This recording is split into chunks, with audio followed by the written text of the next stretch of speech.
Namaskar, the life of Swami Vivekananda by his Eastern and Western disciples. Part 2. Second visit to America.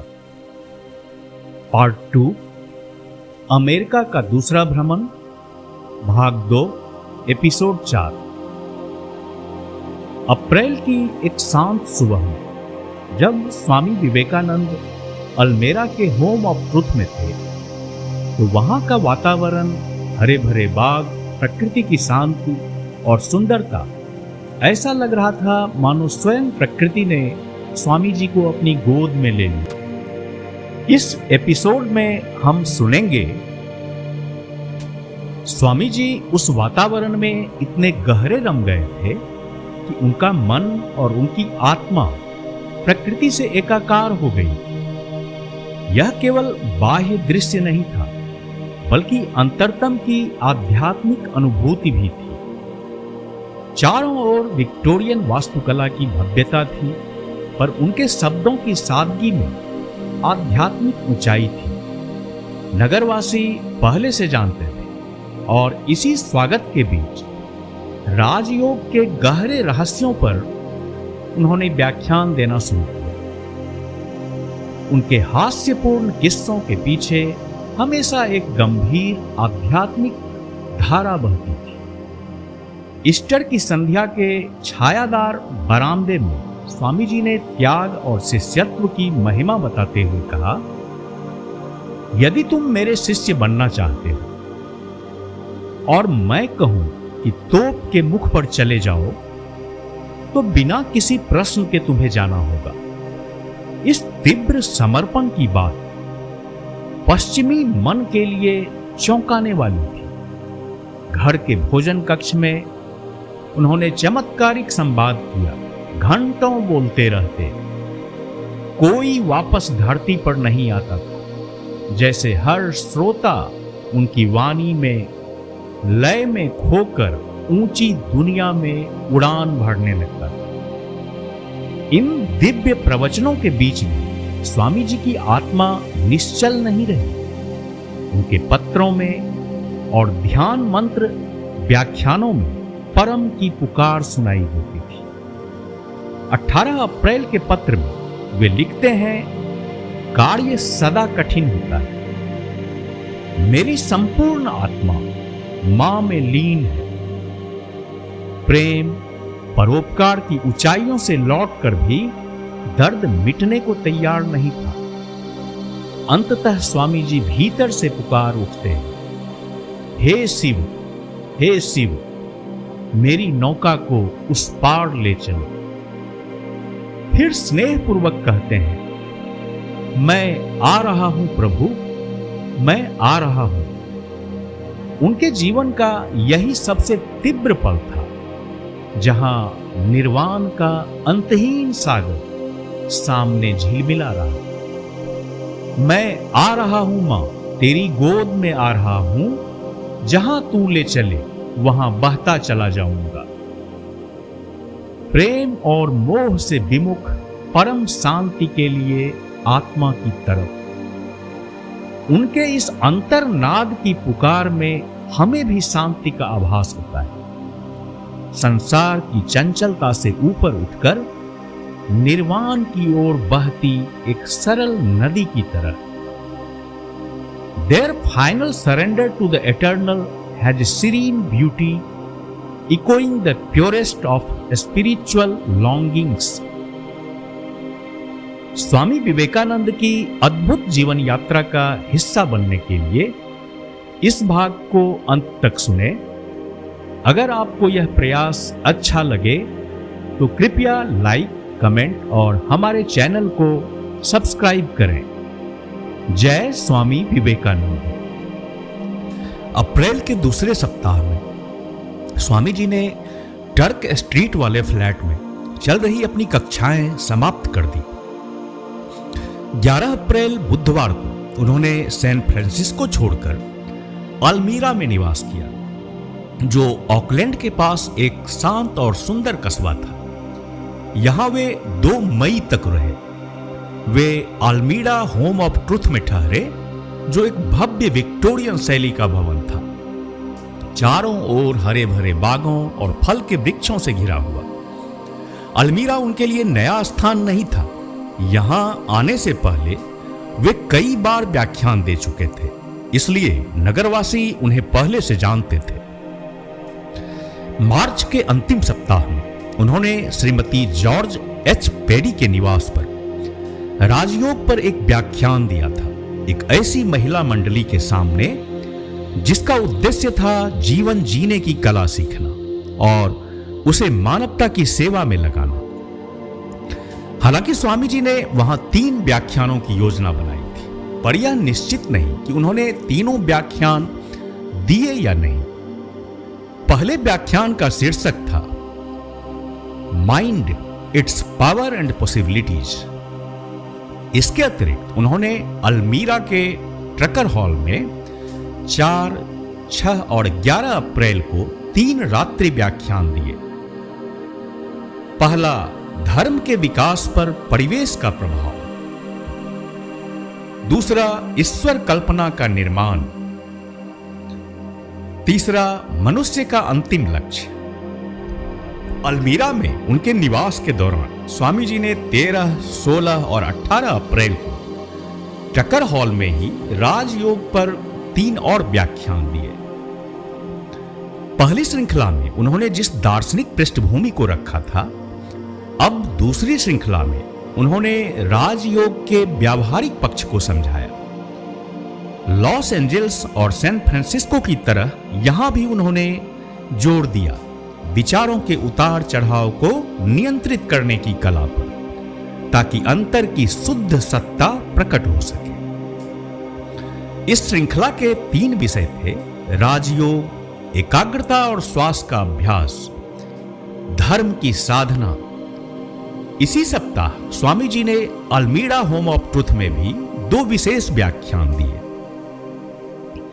Almirah निवास के दौरान स्वामी जी अक्सर अपने अवकाश के क्षणों में होम ऑफ ट्रुथ में कुछ चुने हुए छात्रों के साथ अनौपचारिक बातचीत करते थे। कभी कभी वे चुटकुलों और कहानियों से सबका मन बहलाते। एक बाल सुलभ सरलता, मस्ती और निर्बाध आत्मीयता थी। लेकिन इस हास्य और सौम्यता की सतह के नीचे एक गंभीर आध्यात्मिक धारा बहती थी, जो कभी कभी किसी छोटे से प्रश्न या टिप्पणी पर तुरंत प्रकट हो जाती थी। ऐसे पलों में वे प्रकाशमान शब्दों में ध्यान, आत्मा, ईश्वर और शांति की बातें करते, या किसी चिंतित हृदय को स्थायी शांति देने वाली सलाह देते, या फिर किसी की जीवन दिशा ही बदल देते। कभी कभी वे किसी जमे जमाए विचार या आत्मसंतुष्ट दृष्टिकोण को झकझोर देते थे। ईस्टर रविवार की संध्या को जब कुछ लोग होम के चौड़े बरामदे पर एकत्र हुए थे, स्वामी जी ने त्याग और शिष्यत्व पर गहन बातें की और बताया कि शिष्य को अपने गुरु के प्रति पूर्ण समर्पण और आज्ञा पालन का भाव रखना चाहिए। यदि तुम मेरे शिष्य बनना चाहते हो और मैं कहूं कि तोप के मुख पर चले आओ, तो तुम्हें बिना किसी प्रश्न के जाना होगा। यह विचार उस समय पश्चिमी सोच के लिए चौंकाने वाला, शायद अस्वीकार्य भी था। एक और अवसर पर होम के भोजन कक्ष में स्वामी जी ने कुछ विद्यार्थियों के साथ इतनी प्रेरणास्पद बातचीत की कि सुबह से दोपहर बीत गई, किसी को समय का होश नहीं रहा।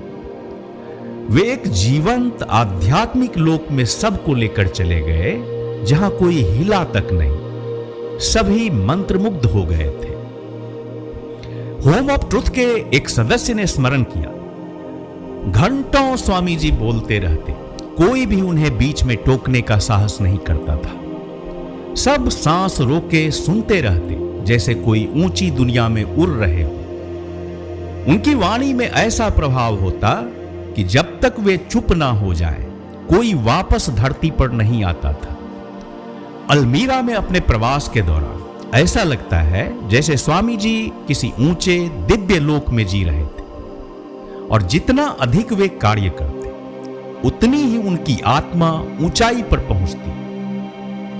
उनके पत्रों में, व्याख्यानों में, निजी वार्तालापों में परम की एक गहन पुकार, मुक्ति की एक तरफ हर तरफ झलकती है। लेकिन अल्मीरा में जब कार्य का शारीरिक भार सबसे अधिक था, मन तनाव और थकान से जूझ रहा था, तब भी वे मिस मैक्लियोड को एक ऐसा पत्र लिखते हैं जो पूर्ण विरक्ति, विरह और परम मुक्ति की तीव्र लालसा से भरा है। यह पत्र दिनांक 18 अप्रैल 1900 ऐसा प्रतीत होता है जैसे किसी योगी की आत्मा अपनी मूल अवस्था में लौटने को व्याकुल हो उठी हो। कार्य सदा कठिन होता है। मेरे लिए प्रार्थना करो कि मेरा कार्य सदा के लिए समाप्त हो जाए और मेरी संपूर्ण आत्मा मां में लीन हो जाए। यह उसका कार्य है, वह जानती है। मैं मन से बहुत शांत हूं। आत्मा को जिस विश्राम की अनुभूति होती है, वह शरीर के विश्राम से कहीं श्रेष्ठ है।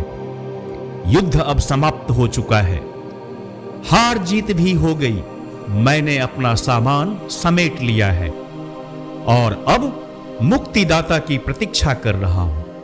हे शिव, मेरी नौका को उस पार ले चलो। आखिर मैं तो वही बालक हूं जो दक्षिणेश्वर के वटवृक्ष के नीचे श्री रामकृष्ण की अद्भुत वाणी को मंत्रमुग्ध होकर सुना करता था। वही मेरा वास्तविक स्वरूप है। ये सारे कार्य, सेवा, परोपकार सब ऊपर से आरोपित हैं। अब फिर वही पुरानी आवाज सुनाई दे रही है, वही स्वामी जी की आत्मा को झंकृत कर देने वाली पुकार। बंधन टूट रहे हैं, प्रेम सूख रहा है, कार्य नीरस हो चला है, जीवन का मोह समाप्त हो रहा है। अब बस गुरु की पुकार, मैं आ रहा हूं मेरे प्रिय प्रभु, मैं आ रहा हूं। हां, मैं आ रहा हूं। निर्वाण मेरे सामने है, मैं उसे कभी कभी महसूस करता हूं। वही अनंत शांति का सागर जिसमें न कोई लहर है, न कोई स्पंदन, न कोई सांस। मैं प्रसन्न हूं कि मैं जन्मा, प्रसन्न हूं कि मैंने इतना दुख भोगा, प्रसन्न हूं कि मैंने बड़ी बड़ी भूलें की, प्रसन्न हूं कि अब मैं शांति में प्रवेश कर रहा हूं। मैं किसी को बांध कर नहीं छोड़ रहा और कोई बंधन साथ नहीं ले जा रहा। चाहे यह शरीर गिरकर मुझे मुक्त करे या फिर इसी शरीर में मुझे मुक्ति प्राप्त हो, पुराना व्यक्ति अब चला गया है हमेशा के लिए और कभी लौट कर नहीं आएगा। गुरु, मार्गदर्शक, नेता, शिक्षक अब पीछे छूट गए हैं। अब केवल वह बालक, वह विद्यार्थी, वह सेवक शेष है। मेरे जीवन के सबसे मधुर क्षण वे थे जब मैं बस बह रहा था और अब मैं फिर से बह रहा हूं। सामने तेज चमकता हुआ सूर्य है, चारों ओर हरी भरी वनस्पतियां हैं। गर्मी में सब कुछ एकदम शांत है, स्थिर है और मैं बह रहा हूं धीरे धीरे उस नदी के गर्म हृदय में। मैं अपने हाथ पांव से कोई छींटा भी नहीं मार सकता, क्योंकि इस अद्भुत निस्तब्धता को भंग करने की भी हिम्मत नहीं होती। यह निस्तब्धता इतनी गहन, इतनी रहस्यमय, मानो स्वयं एक माया हो। मेरे कार्य के पीछे था महात्वाकांक्षा, मेरे प्रेम के पीछे मेरा व्यक्तित्व, मेरी पवित्रता के पीछे भय, मेरे मार्गदर्शन के पीछे सत्ता की प्यास। अब ये सब मिटते जा रहे हैं और मैं बह रहा हूं। मैं आ रहा हूं मां, तेरी गोद में आ रहा हूं। जहां तू ले चले वहां बहता चला जाऊंगा। निस्पंद, अज्ञात, आश्चर्य लोक में मैं अब एक दर्शक हूं, अभिनेता नहीं। ओह, यह कितना शांत है। मेरे विचार अब भीतर के किसी अतल अनंत केंद्र से आ रहे लगते हैं, जैसे कोई धीमी दूर की फुसफुसाहट, और सब कुछ पर शांति है, मधुर मधुर शांति। वैसी शांति जैसी नींद में डूबने से पहले कुछ क्षण के लिए महसूस होती है, जब सब कुछ छाया सा लगता है, न डर, न प्रेम, न कोई भावना, बस शांति जैसे मूर्तियों और चित्रों से घिरे अकेलेपन में अनुभव होती है। मैं आ रहा हूं प्रभु, मैं आ रहा हूं। यह संसार है, पर न सुंदर न कुरूप, केवल अनुभूतियां हैं, भावनाओं से रहित, निर्लिप्त। ओह कितना पावन है यह अनुभव। सब कुछ अच्छा है, सब कुछ सुंदर है, क्योंकि अब कोई तुलना शेष नहीं रही। मेरे शरीर का बोध उन सब से पहले मिट रहा है। ओम वह परम सत्ता, ओम तत्सत। इसी दिन 18 अप्रैल 1900 को स्वामी जी ने टकर हॉल, एलिमीरा में अपना अंतिम सार्वजनिक भाषण दिया। द प्रैक्टिस ऑफ रिलीजियन, धर्म की साधना। पश्चिम तट पर स्वामी जी का यह महान कार्य अब पूर्ण हुआ। 4 महीने से अधिक लगातार उन्होंने 100 से भी अधिक व्याख्यान और कक्षाएं दी, और इसके अतिरिक्त असंख्य निजी वार्तालाप, अनौपचारिक चर्चाएं, हृदय से हृदय का संवाद। भाग्यवश कैलिफोर्निया में दिए गए कई भाषणों को आइडा एंसल नामक एक युवती ने शॉर्ट हैंड में संकलित किया। वर्षों बाद उन्होंने इन्हें लिपिबद्ध किया और सन 1963 में ये the complete works of Swami Vivekananda में सम्मिलित हुए। स्वामी जी ने कैलिफोर्निया में अपार श्रम किया था, यह कहना अतिशयोक्ति न हो। इसलिए यह कोई आश्चर्य नहीं कि इस दौरान उनके स्वास्थ्य में कुछ सुधार हुआ। उन्होंने स्वयं लिखा कि मेरा मन कभी इतना शांत और स्पष्ट नहीं था, परंतु अप्रैल के अंत तक वे शारीरिक रूप से पूर्णतः थक चुके थे। उन्हें विश्राम की आवश्यकता थी। एल्मीरा में अपने व्याख्यान समाप्त कर स्वामी जी ने उत्तर सैन फ्रांसिस्को के मैरिन काउंटी में एक शांत निजी शिविर में कुछ समय व्यतीत करने का निर्णय लिया। उन्होंने 23 अप्रैल को मैरी हेल को लिखा, मुझे आज शिकागो के लिए रवाना होना था, परंतु ऐसा सौंदर्य और आकर्षण देखकर मैं स्वयं को रोक नहीं सका। कैलिफोर्निया के विशाल रेडवुड वृक्षों की छाया में एक शिविर में कुछ समय बिताने का मोह छोड़ नहीं पा रहा हूं। मैं कल जंगल की ओर रवाना हो रहा हूं, लेकिन नियति को कुछ और मंजूर था। अचानक स्वास्थ्य में गिरावट के कारण वह एल्मीरा से तुरंत निकल नहीं सके। अंततः 2 मई को वे उस वन्य शिविर, जिसे आज कैंप टेलर के नाम से जाना जाता है, वहां पहुंचे और 2 सप्ताह से अधिक समय बिताया।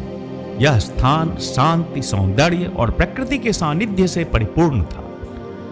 वहां वे लंबी सैर पर निकलते, नदी किनारे घूमते, प्रिय शिष्यों को अनौपचारिक रूप से शिक्षा देते, जैसे Mrs Hensbrow, Mrs Aspinall, Miss Ida Ansell, और सबसे बढ़कर रेडवुड वृक्षों की छाया में ध्यानमग्न होते। मिस आइडा एंसल ने स्वामी जी की उस पहली रात की याद को साझा करते हुए लिखा, मैंने अपनी आंखें बंद की और देखा वह वहीं खड़े थे, कोमल अंधकार में। जलती लकड़ियों की चिंगारियां हवा में उड़ती हुई और ऊपर एक दिन पुराना चांद टिमटिमा रहा था।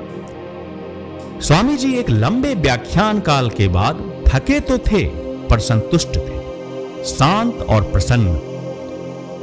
उन्होंने मुस्कुराकर कहा, जैसे जीवन की शुरुआत जंगल से होती है, वैसे ही उसका अंत भी वहीं होता है, परंतु इस बार हमारे पास अनुभवों की पूरी दुनिया है।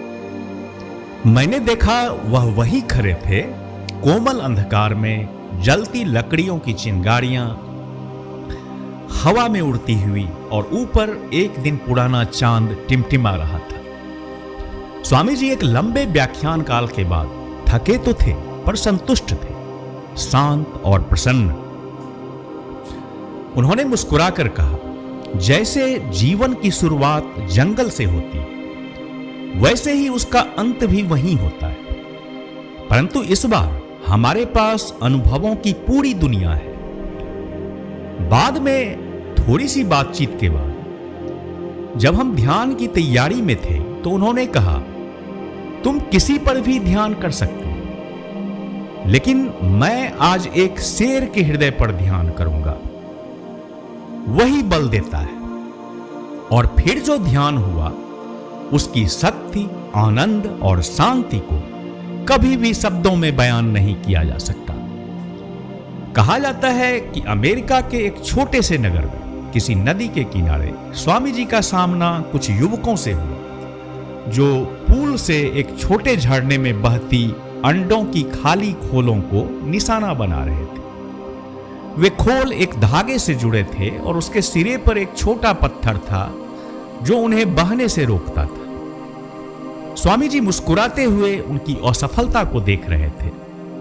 एक युवक ने उन्हें चुनौती दी, आप भी आजमा लीजिए, इतना आसान नहीं है जितना लगता है। स्वामी जी ने बंदूक उठाई और एक एक कर दर्जनों खोलों को सटीकता से निशाना बना दिया।